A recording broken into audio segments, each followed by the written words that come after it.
Greetings, everyone. My name is Derek Cohen, and I am the Policy Director for the Texas Public Policy Foundation Citizen Defense Campaign. I want to thank you for joining us here on one of our live stream events, where we continue our longstanding practice of hosting policy discussions, albeit in a manner responsive to the current moment.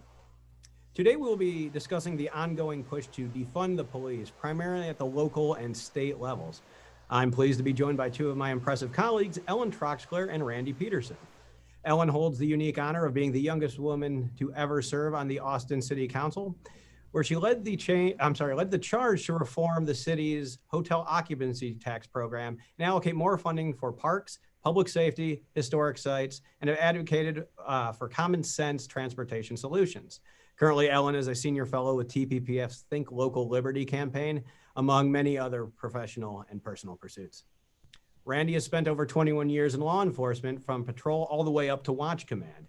After his retirement, Randy moved to Texas, where he was the director of the Tarrant County Community District Criminal Justice Training Center. All that one word. One of the busiest police academies in the state. He is currently a senior researcher here and is in the process of creating a constitutionally oriented police training curriculum. Welcome, Randy and Ellen. So let's jump right in. Great. While we are amidst a local debate on police funding here in Austin, this discussion seems to be happening in major metropolitan areas all across the country. Although energized by the death of George Floyd back in May, there has been a more nuanced discussion of police funding, I'd say stretching back about a decade or so, addressing law enforcement's duties, scope of work, and deployment. In fact, police officers from the beat to the corner office actually welcomed this discussion early on, as it offered clarity in role, responsibility, and expectations of law enforcement. However, the debate today looks nothing like that which reasonable people can amicably disagree. Here in Austin alone, they are diverting money from core law enforcement functions to unrelated progressive pursuits like abortion access, food access, and trail maintenance. This is no longer a disagreement about how to best spend a dollar in pursuit of public safety. Rather, it is a question of, is this money being spent on public safety at all? We have gone from the role and function of police being thoughtfully considered to, in some cities, police being literally under siege. That is the context in which we find ourselves currently, and in where we are going to start today's conversation. I think one of the biggest hurdles in this discussion is the failure to define terms. For example, we heard early on that the experience in Camden, New Jersey, where the municipal police department was disbanded only to be replaced by a net increase in law enforcement, was a quote unquote defunding success story, despite resulting in outcomes contrary to the defund movement's stated goals. I would not want to perpetuate that error, so let me open with this. Randy, it's Constitution Day. What is the role of contemporary government or contemporary law enforcement? How does it fit within our government and constitutional order? Well, as conservatives, we obviously believe in a limited government function, but we also believe that the police, that law enforcement, is a core function of that government. In that light, this discussion about defunding the police is concerning, right? The conservatives believe in transparency, accountability, limited overreach by the government, all of those things. But as a function, the police are fundamental to our freedoms, right? To protect our freedoms, as well as to preserve the peace. They are a unique duality in our society where they are completely members of the government, but also completely members of the communities that they serve. There's no other function like that. But we also believe that law enforcement has to be properly funded, right? That funds have to be properly allocated to them. It shouldn't be incumbent on a law enforcement agency to do its own revenue generation, right? And we see that with overcriminalization, with fines and fees and things like that. When we resort to law enforcement to collect its own revenue, whether it's through civil asset forfeiture or any other programs, we deteriorate the relationship between the officers and their communities. Defunding it takes that a step further, right? We can fix the few things that I just talked about. We could do some reforms and get back to properly funding our police departments. But defunding is going to have the effect of taking away the core functions, right? And one of them, and I know we'll talk about this today, but we've identified that probably the best area for improvements in policing is in training. Well, that's the first area that's going to have to be cut if you defund the police, right? When you cut, training's expensive. I mean, there's no doubt about it. Buying wrestling mats is a one-time purchase, not very expensive. They'll last 20 years. That's almost nothing. It's the actual expense in having instructors and officers be trained, attend training. If I take 10 of my officers off the street to do training, I have to replace them with somewhere close to another 10 on overtime. So training is, as a personnel cost, very expensive. And that's the first place that's going to be cut. I won't have the money for overtime. And instead we'll just forego training and resort to our core functions of patrol.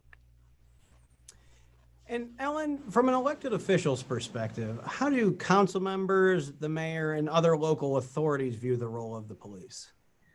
I mean, I'm starting to ask myself that same question, because clearly my answer before all of the actions that have happened over the past couple of months, I would have said public safety. Now I'm not sure what role our city council at least thinks that the police are serving, because as they're reimagining the police department, it seems like they are shifting, as you said, police public safety resources to things that they are couching as public safety. But when you look closer, it's things like abortion services. So it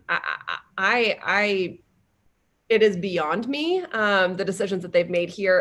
And let me start by saying, I think it's confusing too. The messaging that has come from Austin City Council and other places has been incredibly confusing. As you said, the definition of terms. What is it when we're defunding the police? After that vote, we had a big vote where the council members stood up and said, yes, activists, we did it. We won. I mean, literally, we won. We have defunded the police to the tune of $150 million. We have slashed over 1/3 of total police funding. And a week goes by, and that message isn't necessarily well received by the rest of the city, the rest of the people who weren't necessarily the activists that were in that city council chamber, but the people who, the million people who do live in Austin and do depend on the police and do want someone to answer the phone when there is an issue in their home or in their community. And so then they kind of turned around and said, oh no, we didn't defund the police. We didn't remove funding. All we did was shift funds elsewhere. And it was really only, 20 million, 30 million, 40 million that we're cutting. And I mean, from my perspective, I feel like that's really disingenuous. They're trying to have it both ways. They're trying to claim a political victory. And in my mind, that is what is so clear about this. It is about claiming a political victory, not about truly reforming and improving public safety.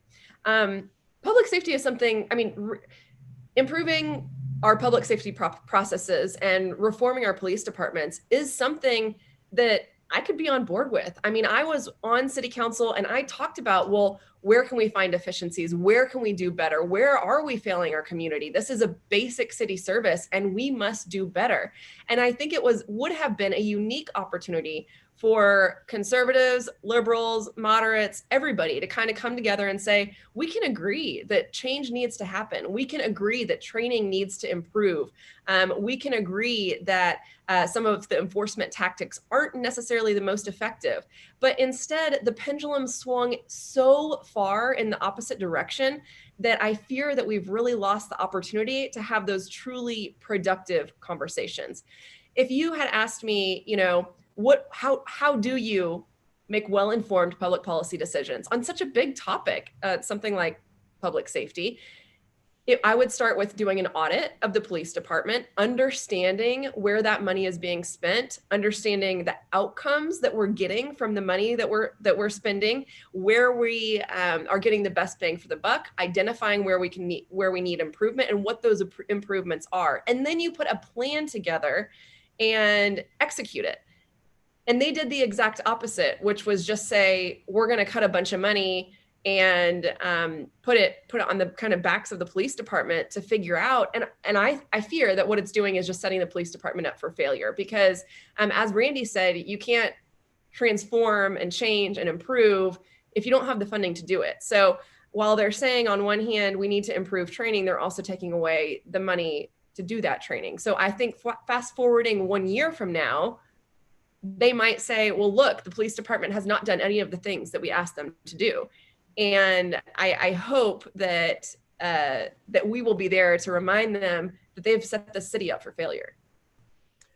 That's a very good point, Ellen. And I believe that that's something that we've seen lost in some of this discussion is, you know, if you look at what some of this money was in the Austin context was diverted to, it's not uniformly bad pursuits or pursuits not in the interest of public safety. You and I have discussed having crisis response teams, you know, things that put more, let's say, tools in the law enforcement toolbox, allowing them a greater capacity to address appropriately a broader, I'd say, panoply of scenarios. The problem is that can't be done at the cost of enforcement capacity, because at the end of the day, you still need that officer on the beat in order to allow that CRT, that crisis response team, to operate safely. So I think it's a very good point that you've illustrated there, Ellen.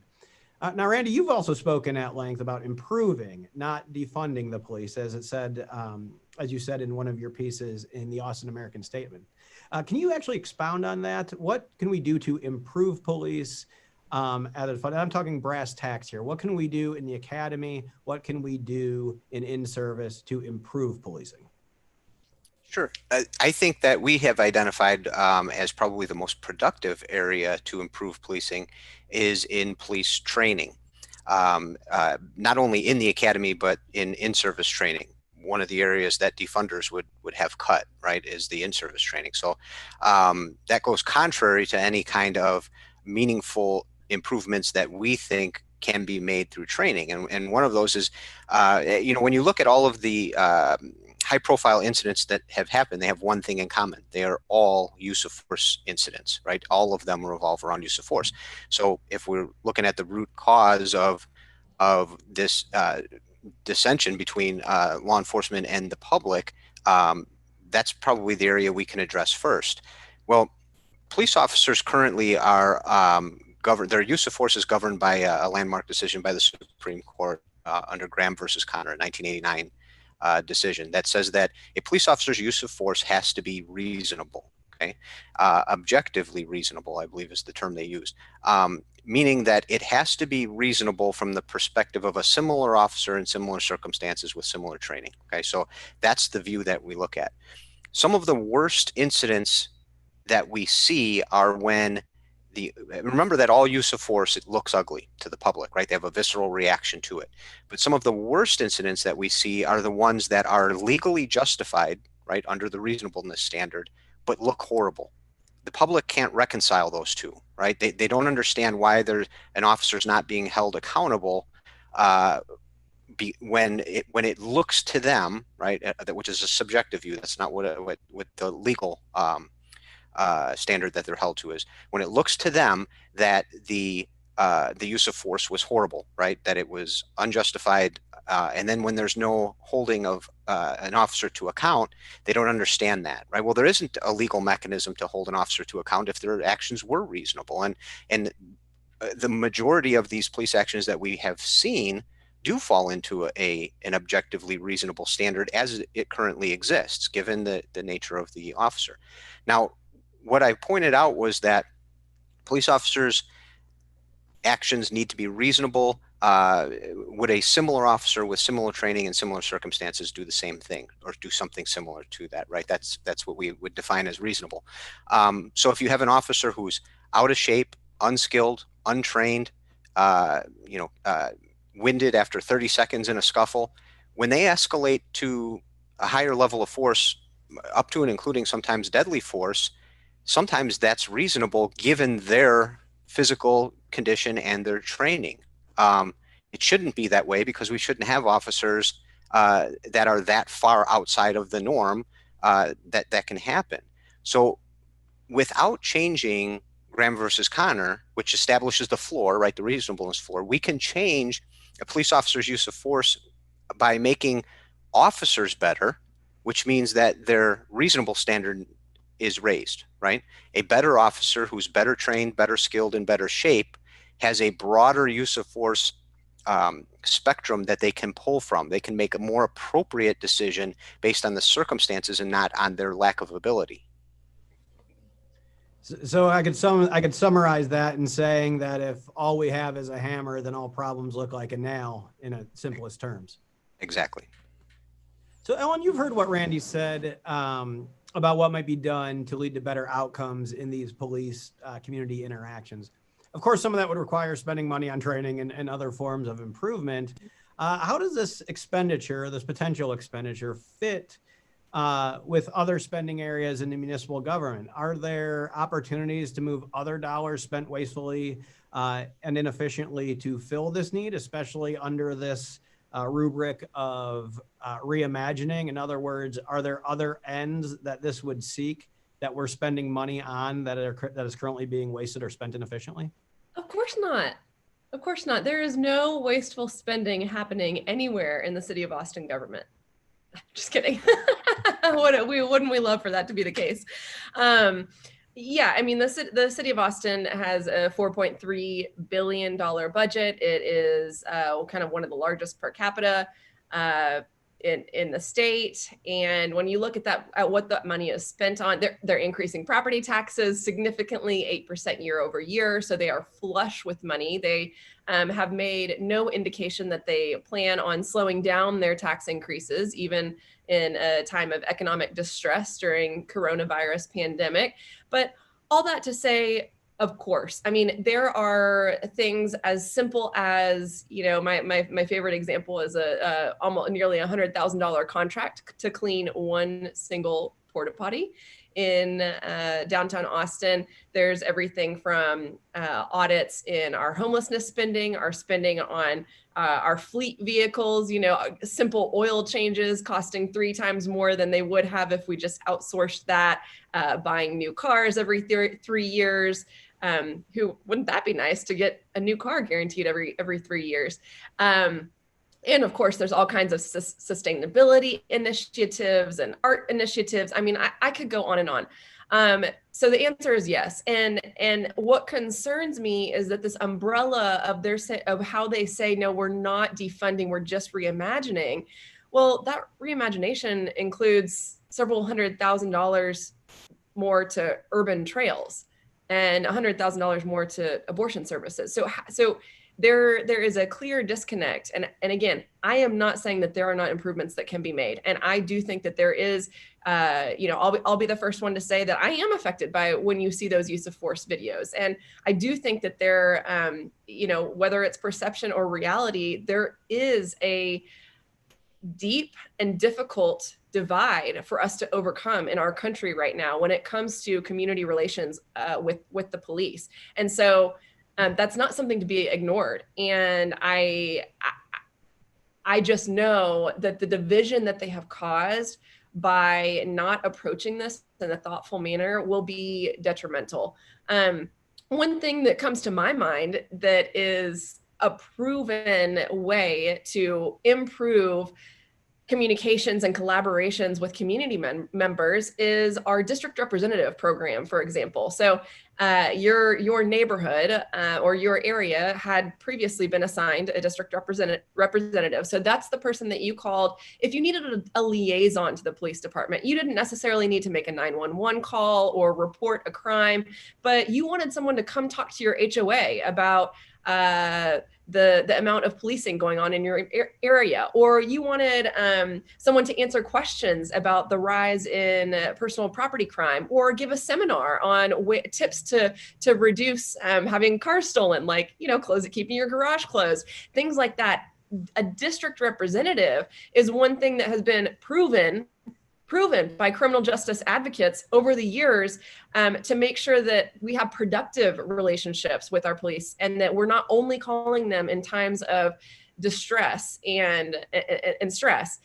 And yet that is the first thing, that is one of the first things that is being cut by this change. So again, there is proven research, there's proven data. I mean, it's not like we woke up one day and said, you know what, we've never really looked at how our police department is operating. We should do some research on that. There are reports, there's data, there's information. on how to do that. And instead of saying, you know what, community policing is important, and having people have interactions and kids have interactions with police officers that aren't only when they're in trouble, that helps to build trust in our community. And it is proven to reduce crime. That's the kind of smart conversations that we're not having. And now I had a friend, I mean, I hate to use anecdotes, but it's what really hits home. I mean, I had a friend who had her car stolen last week. And when she called 911, the response literally was, we just don't have the capacity, and there's likely nothing that can be done about it, because we don't have the number of officers to respond to these kinds of calls. We're having to focus on higher level things. And that's not, you know, when you're paying the amount of property taxes that we pay every year and you have a $4.3 billion budget, that's simply unacceptable. It's not an appropriate response. And the people of Austin don't deserve that. I mean, we don't. So I think I don't remember the original question. I probably went off on a tangent, but those are some things that are kind of on the top of my mind on this topic.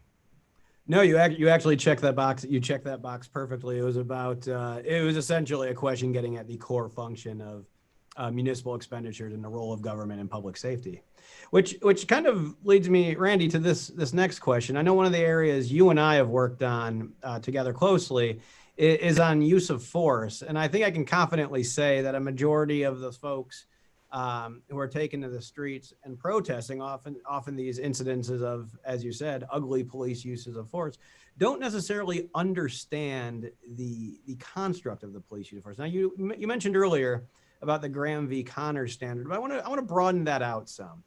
So how do police officers in their practice approach using force through their training and through any sort of supplemental activities that they've been through? And not only that, but how do these larger cultural issues, militarization jumps to mind, the use of SWAT teams being another, both things which you've written prolifically on, how do these things affect that calculus and affect that decision-making process? It's a great question. And yes, it's a lack of understanding a lot of times is what causes the rift. As I said in my previous statement about Graham versus Connor establishing a floor, right, for reasonableness. Police officers, all the ones that I have worked with, all the ones that I know, almost always hold themselves to a higher standard than that, right? You would be shocked to realize how low a reasonableness standard really is. Just like a lot of people don't understand how low of a standard probable cause is. Police officers generally hold themselves to a higher standard. Now, there's nowhere in the Constitution or in those decisions that says that the force used had to be necessary, right? Necessary would end up being a subjective evaluation based on every person's perception of it. But police officers themselves usually do hold themselves to a standard that's probably closer to a needs-based use of force standard. That, do I have to do this, right? Some don't, and that's when we get some of our worst video clips of that happening, but most do, right? Police officers would probably be justified in using deadly force at a rate far times higher than they actually do use deadly force under just the legal standard, not a purely ethical standard. I'm talking about the legal standard alone, which brings us then to a term that you had just brought up, militarization.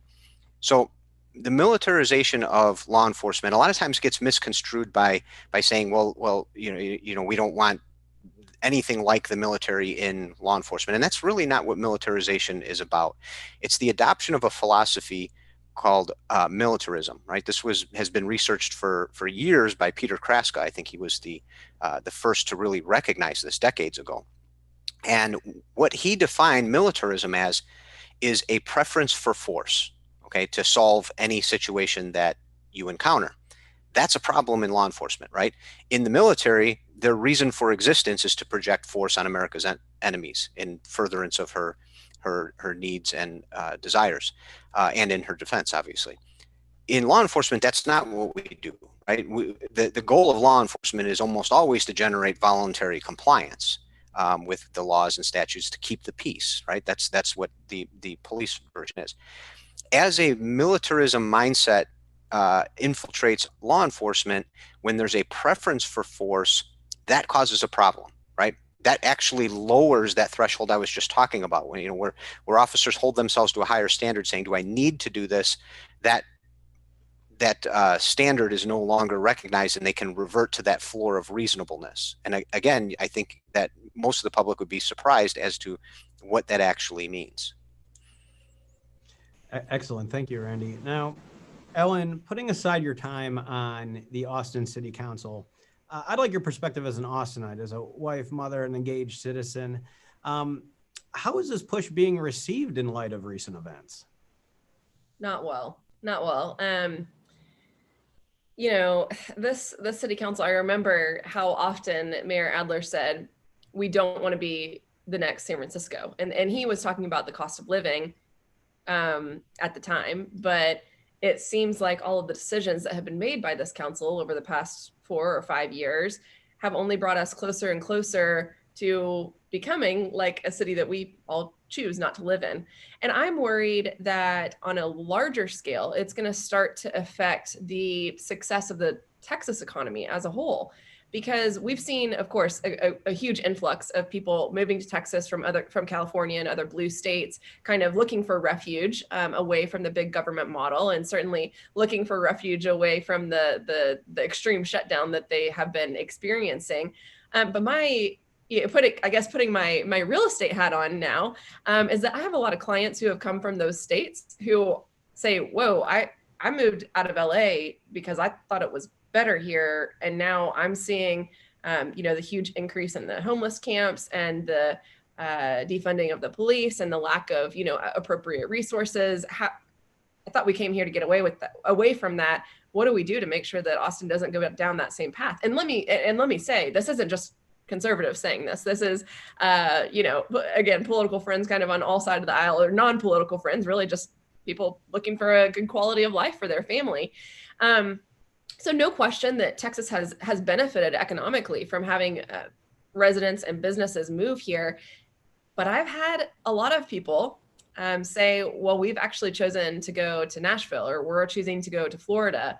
I spent time with them looking at homes and things like that. But ultimately, the way that Austin is being, I was going to say being portrayed in the news, but kind of the reality that we are living through in Austin now on specifically those two issues, along with the increase in property taxes, is causing people to take Austin off their list of places to go, which is sad, because as much as I kind of have a love-hate relationship with the city, because I've been inside and I have seen how the sausage is made, and maybe I know too much, this is still a city that I love. This is still a place that my family and I choose to call home. And this is still a place that I hope to raise my 3 young children. So I'm not ready to give up on it, but I think that we have a long way to go in order to get there. It's been interesting to watch the dynamics of the city council and the city manager and the chief of police, Brian Manley, in this situation, because there were activist calls for the city manager to fire the chief of police. And he ultimately chose not to do that, even though he was under extreme pressure from the city council. So I was kind of grateful for that balance of power in the way that our city government is set up. I don't know how long that will last, or whether that relationship will be able to be repaired, but certainly the relationship between the kind of more political body of the city council and the chief of police, who's actually in charge of implementing all these changes with no money that we're asking him to do. I hope that can be repaired. And I guess on the militarization piece of it, certainly Randy speaks from much deeper experience in this realm. But in my mind, sometimes it when we do speak of that, and we're talking about equipment or enforcement, I remember when Brian Manley, when we had that bomb threat and bomb scare, and people were, just a couple years ago, people were getting packages on their doorstep that they opened them up and they exploded and people were dying, and it was extremely scary. And it was Brian Manley who kind of stepped up at the time and made sure that efforts were coordinated. They used some equipment that that we don't have a daily use for. And so it wasn't that long ago that we were really applauding efforts and grateful that we had equipment that allowed our police to be effective in catching a bomber and making sure that fewer people were hurt. So, I think that there's a place for that sometimes. And do those resources need to be shared with suburbs, maybe, so that all of the suburbs around us don't need that same equipment? And is that a way for us to cut down on costs and cut down on our reliance on equipment and materials that might cause people to be more likely to use of force? Maybe, but it's just, it's such an interesting dichotomy to kind of remember how the city council, first of all, has increased the police budget over the past 5 years. I mean, it's not like every year they've been really upset with the way that the police department has been handled in Austin. They have been supportive and increasing funding and, promoting Brian Manley and all of these other things. So it is an interesting change that we've seen happen. And, I am also, if y'all are interested, happy to get into kind of the politics of how the police unions have played into this, and the property tax debate over Senate Bill 2 that passed last legislative session, and how kind of the role of the public safety unions have played into the politics. But yeah, I just hope, again, I really think I feel for our police officers who are so discouraged right now, and who wouldn't. I mean, who wants to go to work every day for a city who doesn't value your service? Nobody wants to do that, and that means that we're not going to get the best out of our police officers. So I really think that there needs to be a change in mindset of kind of working together for shared outcomes. Ellen, that was a really, really good point that you made. I really appreciate that you actually beat Randy to the punch when it comes to use of certain material in policing. He'll be the first to tell you that, this stuff should be rarely used, but when it is used, there is absolutely nothing else will do. So now we both were able to steal Randy's thunder. But Randy, building off of what you just heard and about the schisms within the community, I'd like to point the spotlight on the work that you and our colleague, Sheriff Curry Myers, have done on bottom-up police leadership and community engagement. Could you explain that concept and why it is important in that regard? Yes, absolutely. But before I go there, I'd like to touch on something Ellen said, and she brought up very eloquently. The politics involved in defunding is really on full display. Austin Police Department, by any measure, is an excellent police department. Brian Manley, as a chief of police, by any measure, is an excellent chief of police. There's no doubt about that. And all of a sudden, we're calling for his firing because of something that happened in Minnesota by one officer. That's so unfair and on its face political that I think we need to all recognize that. She pointed out the Austin bomber, that was a nationally covered event, right?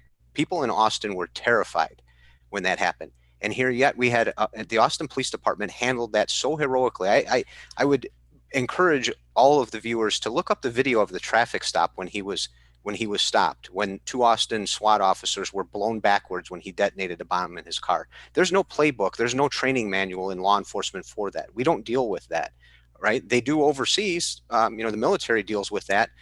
We don't in law enforcement, not in domestic law enforcement. And they were doing what they knew needed to be done. The bomber could not be allowed to make it to a shopping center and detonate himself there with other people. They put their lives at risk, ramming his car to stop it, running up on him, and sustaining injuries based on that.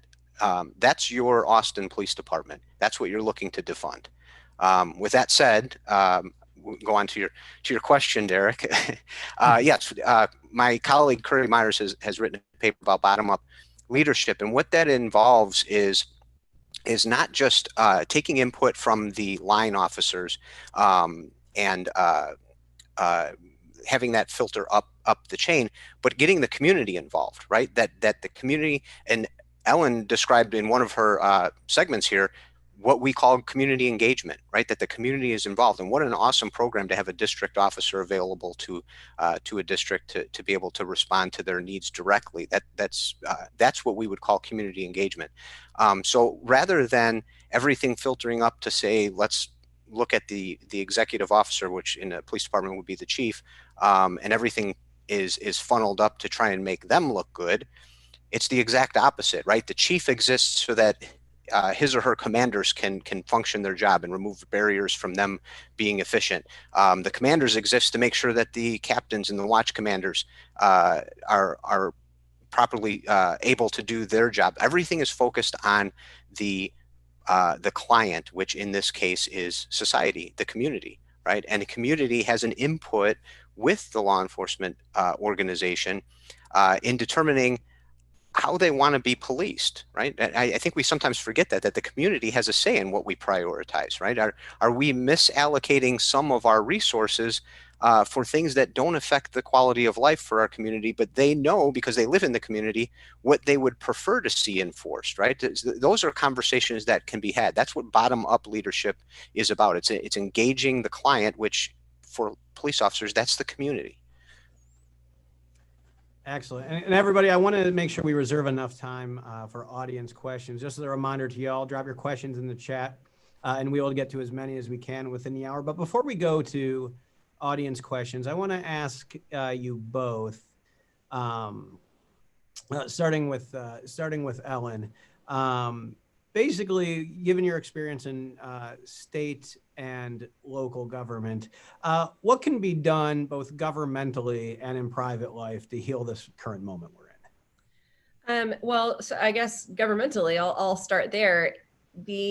Shortly after this decision was made by the city council, the governor stepped in and basically said, defunding the police is not going to be tolerated by the state, and here's what we're going to do about it. So he has kind of laid out a proposal to freeze property taxes of any city that defunds the police, and potentially kind of take over, have DPS take over the Austin Police Department and have it under the jurisdiction of the state instead of the city. I don't know how that will play out, but certainly he is well within his rights as the governor, and the Texas legislature would be well within their rights to make a change like this. As I said, I think that there are worries that this would sometimes things that happen in Austin, filter to the other large cities in Texas, and once that happens, I really do think that they would kind of be putting the state at risk. So they're certainly within their rights to do that. But basically, they would say you cannot, as a penalty, you will lose your property tax revenue. We will freeze your property taxes, which I'll be the first one to raise my hand and say I would love for them to freeze my property taxes anyway. So sign me up for that part of the plan. And a portion of the city's revenue would then be diverted to the state for operations of the police department. So I think that there's a little bit of a game of chicken being played between the local and the state level. And this is nothing new for the city of Austin. The city of Austin is very proud of their status as the blueberry in the tomato soup, as Rick Perry used to say. And they often go out of their way to really kind of push the envelope and poke the bear of the state legislature, and putting in place all kinds of, things that they know that probably will not fly in the state legislature. So this is, I was kind of surprised that, from what I know, he's really the first governor in any of these states who have dealt with the cities defunding the police to really step up and say, I'm planning to do something about this. So we'll see. The legislature comes into session in January. We'll see how the rest of this plays out. And then on the personal side, man, it's so hard because I just have seen, instead of having a repairing relationship and coming to a mutual understanding of the things that we can change and we can do better, it really seems like just such a mass deterioration. We saw the execution kind of style shooting of officers recently. I believe that was in LA, and other things that are really, questioning. If I was a police officer, that would really make my family nervous if that kind of thing was going on. And what I hope we will do going forward, is first of all, vote. There's city council elections coming this November. There's 5 council seats that are up for re-election. So if you don't like the decisions that the city council has made, get involved and support someone who is going to make different decisions and approach this subject in a different way. So I would encourage listeners to kind of go research who's up for election and do what they can there. But second, just I never feel like, I feel like hate only breeds more hate, right? So I am still open-minded. I do still want to work with my neighbors and my police officers, and I want to instill that gratefulness in my children. So whether it's, making cupcakes and taking them to the local police officers, or having them say thank you to the firefighters they see in the local Chipotle. I mean, I feel like, or even visiting the East Side and having an honest conversation with people of color about the struggles that they continue to face. I mean, I think that there are clearly wounds. There are wounds that need to be healed in our community, and so I'm not willing to kind of put my foot in the sand and give up on this issue. I think that there's still progress that can be made by continuing to have an open mind and hopefully pursuing reforms that we know will improve relationships between the community and our police officers. Thank you, Ellen. Randy, same question. What can government or private citizens do in that capacity? Has anything already occurred at the local, state, or federal level? They tried to do some police reforms at the federal level. We had a couple of federal bills that came through and ended up going nowhere because, unfortunately, there is no real middle ground here. I respect and adore Ellen for wanting to find that middle ground. I mean, that speaks more to her character than anything else. But the idea that we can have a productive conversation in the middle is rapidly going away. It's unfortunate. We're being forced to pick sides. They did that at the federal level. President Trump, though, did sign an executive order. He said something has to be done. If you're not willing to do it, I will. And it had a bunch of really good reforms. I think things that we probably could all agree on. Probably one of the most substantive parts was regarding police training and community engagement, which he included in policy areas that had to be included in any accreditation process at the federal level. And I thought, I mean, this would implemented would be probably the most substantial police reform in a generation at the federal level. Excellent. Thank you, Randy. Well, let's get down into our audience questions. Reminder, you still have time to put those questions in there, and we'll hopefully get to as many as we can. But I'd like to open up with one, and I'm going to direct this specifically to Ellen. Ellen, the questioner says, where can I find more information about where the money is being reallocated and to what specifically has been cut at APD?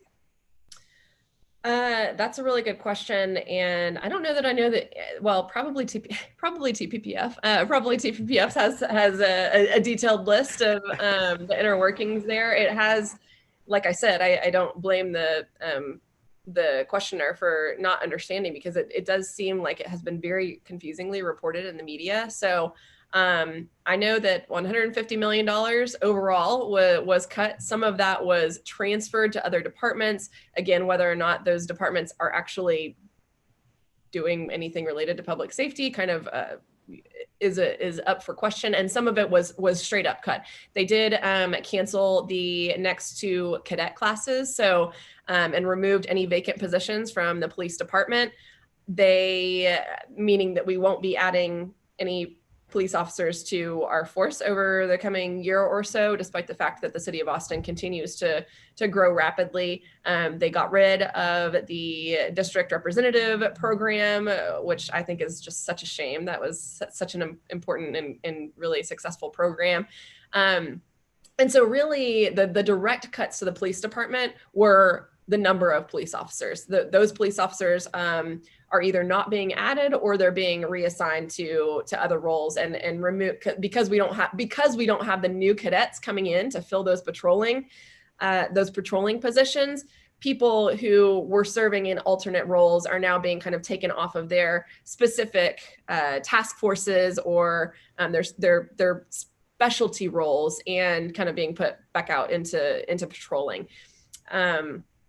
And I'm sure, I know off the top of my head, $100,000 was diverted to abortion services, $300,000 was diverted to urban trails program, and $400,000 was diverted to a mobile grocery store. So I'll, I guess, leave it at that. That's a very good point there, Ellen. I want to go back to both you and Randy on this particular question.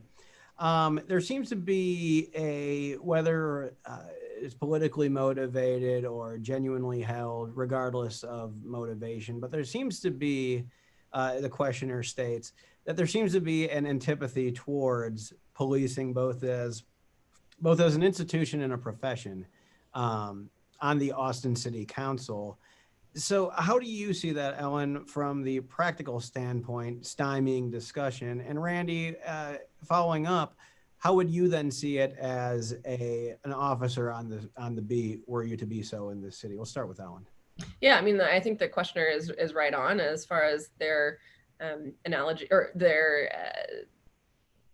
the way that they phrase their question. There is a complete lack of appreciation for anything that this police department does or any efforts that they make. They have really kind of shut down any kind of discussion about listening to Chief Manley and listening to police officers about what they think needs to happen to change, which is such a shame, because who knows better? I mean, who knows better than what can be done than the people who have worked in the system for many years and have seen the good and the bad. And, we're seeing kind of a record number of police officers retire. We're not going to have those new cadet classes. And it's just discouraging. I don't understand how we can expect police officers to be excited about going to work for this city and the city council right now. Right. And the flip side of that is not, to leave it on a high note. I think that we can do what we can to show our officers that they are appreciated. I mean, there are, PACs, political action committees that are forming based on this issue to elect council members who are going to support police officers that have raised a lot of money in a very short amount of time. I'm sure I'll post something on my social media shortly in case anybody's curious about that, outside of my role of TPP, my official role at TPPF. So the community, I really don't think that attitude that we're seeing from the city council is reflective of the community as a whole. So I think it's up to us to speak up and say, we appreciate your service. We know that there are things that could be changed, and we know it's not easy, and we know that this isn't the right path, but we appreciate what you're doing to keep our families safe. Randy. Yeah, I agree with everything that Ellen said. And I think that by and large, law enforcement knows that most of the community does support them. I mean, they see them regularly right now. But when you start to reduce funding and you pull away some of those community engagement abilities, you revert to what we would call just law enforcement. If your only function now is to enforce laws because that's all you have the resources to do, almost all of your interactions with the public become negative. They're an enforcement action rather than what we call policing, right? And that's what we enjoy right now is policing, where not all of our contacts are negative. There certainly are some, but a lot of police officers' contact with their citizenry reflects exactly what Ellen said. They see the support that they get from the community. Now, contrast that with what they're seeing from the city council. That's difficult for a police officer. I can tell you the department that I worked in, sure, we had debates with the city council about pay, just as anyone would, and things like that. But there was not a time in my career that I didn't think that the city council supported and loved its police department. I always felt that support from them. If there was ever a time when I thought that the city council was going to, at any given moment, use me as a political pawn, I would have adjusted my patrol tactics accordingly. There's no reason to stick your neck out, right? To make an arrest when you can just answer calls. When all of those things. That's what we as commonly had been referred to as the Ferguson effect, and we're probably going to see the Minneapolis effect on steroids with this.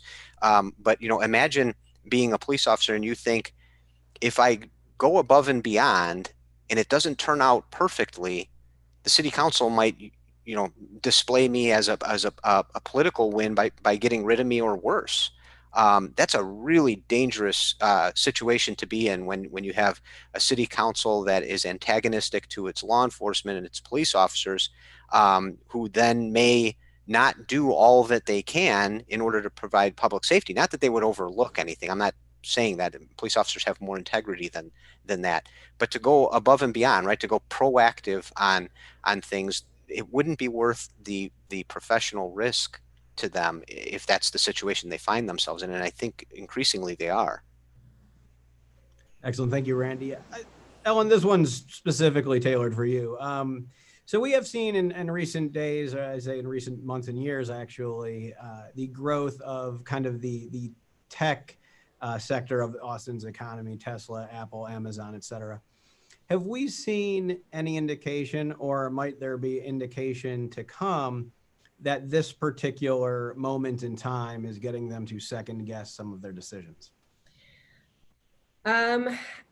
I will speak from experience and tell you that I was working with a company with about 150 employees who was considering a move from California to Austin, and ultimately, in light of the city council's recent decision, chose to go to a different city. So that is happening. I don't know if the people who are already here are gonna rethink it. You know, it's a big process to move a company out, but one of the things that attracts tech companies to Austin is our, access to great higher education, great educated workforce, and a low cost of living. But if you don't have adequate public safety, if people don't feel safe, then absolutely Austin is going to drop off the top of those lists. And we really have benefited, from, I would say, kind of being in the state of Texas and having low tax and reasonable regulatory framework and all of these things that have allowed Austin to really be a hub and to make the tops of all these best places to live lists.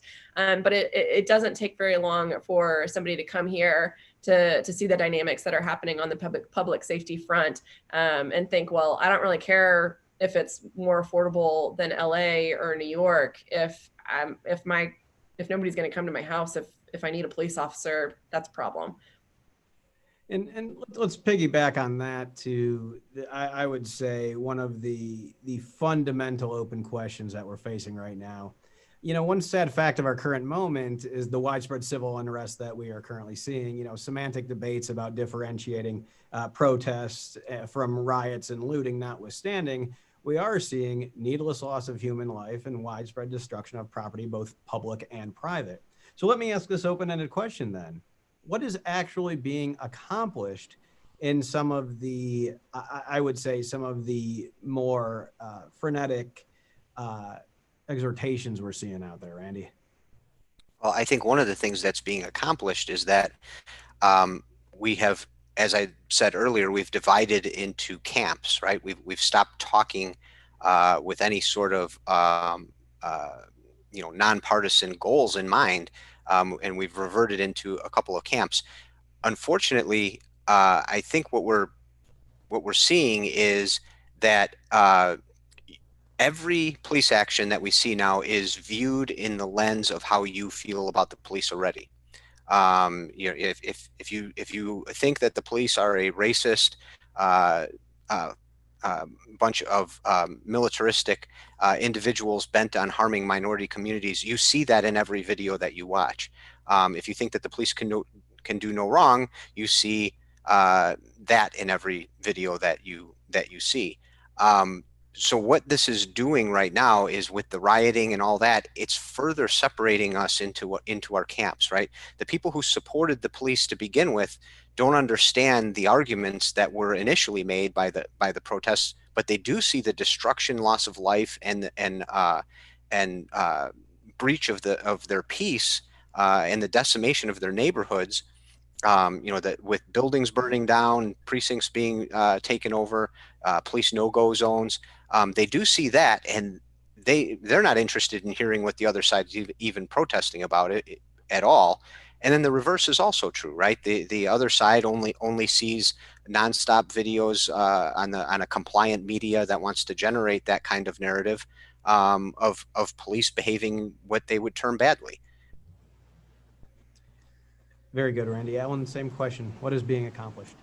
Well, I actually completely agree with what Randy said, from the standpoint of, it's really important for us to understand that the extreme reaction from these city councils who are defunding their police departments, by pushing people like me, to be honest, that a year ago would have been the first one to say like, hey, let's work together to find some efficiencies and find some reforms and improve police practices in our city. They've pushed people like me further to the other side, right? Further to thinking, well, we've got to stand up for our police because look what's happening. And so by doing that and by increasing the divisiveness, they're actually undermining their exact stated intentions, right? Which would be to actually make change, because it's going to be less and less likely to happen in a productive manner. You don't, dictatorships don't work because you can't just tell people what to do and expect that they're going to do it regardless of how frustrated and discouraged they are by you. You want a collaborative community in order to make lasting change. And the rhetoric that has been used and the extreme defunding of the police, that is only going to hinder us from actually making the changes that we need. And so I hope that they kind of hear that message and understand that message. And, I don't necessarily see that happening in Austin over the next couple of months. But again, maybe if we can get some people on the Austin City Council who are willing to kind of have those conversations and raise those questions, that would certainly go a long way. Excellent. As we wrap up, I'd like to get to this one last question. Now, Randy, both you and I are part of our Citizens Defense campaign here at the Texas Public Policy Foundation. The goal of the campaign is fairly simple. It deals with both policing and Second Amendment issues, the idea of which being that, both of which exist to protect core government functions. So one of the things we saw early in in the terms of the civic unrest was essentially the conscription of the police, again, speculatively speaking, and enforcing future anti-Second Amendment policy. The words of Beto O'Rourke jump to mind on this. How do you see that being received both amongst the police, and is that even a viable policy solution? No, it's not. I mean, you're talking about the Second Amendment. It's to the Constitution. It's probably the clearest of the amendments written in the Constitution. It's the easiest to understand. Police officers don't want to be in the business of rounding up guns, not from a standpoint of where they view their function. When I say guns, I mean illegal guns, obviously, or legal guns from law-abiding citizens. That's not part of their function. It's not going to improve the relationship with the community. I mean, we're talking about a time where police and public relationships are at a rock bottom, and the Beto O'Rourke solution is to send police officers to communities and round up their firearms. I can't think of a worse possible situation you could put them in. The other thing is that, police officers see as part of their vital function that they're guardians, right? That they're protectors of the community. They also know that they can't be there all the time. And so what better way to allow a community to protect itself than for it to be an armed society, right? A lawfully armed society, right? I mean, it goes to the saying, right? If you give a man a fish, you feed him for a day. If you teach him to fish, you feed him forever. Well, if you have your police officer, you're protected when he or she's there. But if you have a firearm, you can protect yourself when they're not. And I think that police officers would be very supportive of the Second Amendment and very antagonistic of any infringement on it to their communities. Excellent. Well, thank you so much, Randy. I just want to additionally thank you and thank Ellen for participating in this discussion here today. Thank you to our members of the audience for your thoughtful questions. Unfortunately, weren't able to get through all of them today. If there's any further information or that we can provide you or information that we have already researched that you'd like, please follow up with us, texaspolicy.com, and look specifically to our Citizens Defense campaign. And we look forward to talking with you in the future.